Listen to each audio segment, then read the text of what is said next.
Fertilization or fusion of gametes is the most vital event in the process of sexual reproduction, as it results in new life. In humans, while the male gamete or sperm is motile, the female gamete or ovum is non-motile. Therefore, for fertilization to occur, the two gametes must be brought together.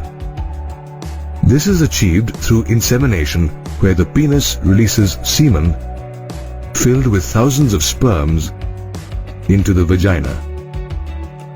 Interestingly, while half of the total sperms released carry the X chromosome, the other half contain the Y chromosome.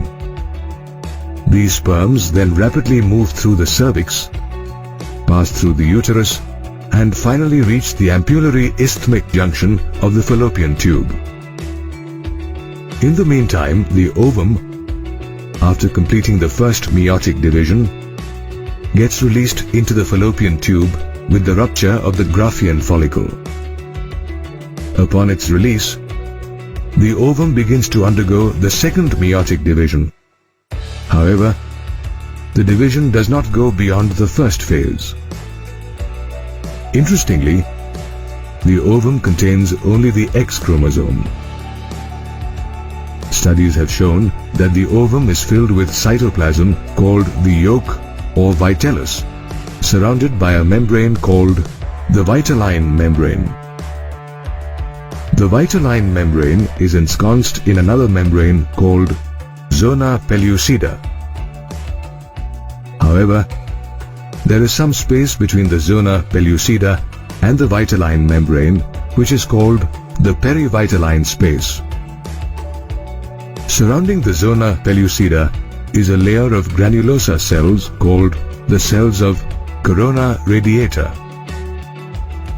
The ovum present in the fallopian tube now starts drifting towards the uterus. Once it reaches the ampullary isthmic junction, the ovum gets bombarded by several thousand sperms.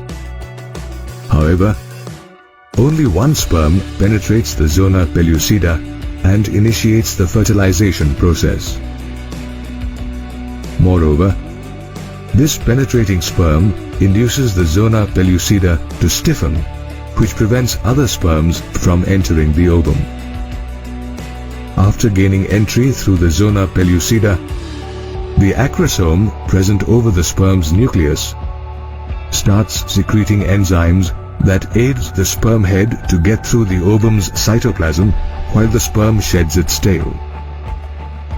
The fertilized egg now resumes the remaining phases of the second meiotic division.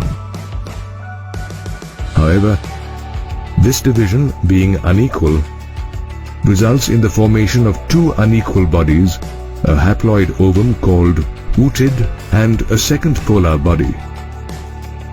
While the second polar body degenerates, the ootid and the haploid nucleus of the sperm fuse together to form a diploid zygote. Did you know that the sex of the zygote is decided at the time of fertilization? If the ovum is fertilized by a sperm containing the X chromosome, the resulting zygote contains XX chromosome and would develop into a female. However, if a sperm containing the Y chromosome fertilizes the ovum, the resultant XY zygote develops into a male. Thus, it is the sperm that decides the sex of the fetus. A little more than a day after its formation, the zygote starts moving down the fallopian tube. Simultaneously, the zygote also undergoes mitotic division, and with each successive division, the number of daughter cells doubles. This division is termed as cleavage, while the resultant daughter cells are called blastomeres. About 3 days after fertilization, the zygote contains nearly 8 to 16 cells and is called a morula. Over a period of 2 days, the morula descends down into the uterus and transforms itself into a blastocyst, a hollow ball composed of about 100 blastomeres, which are arranged in 2 layers.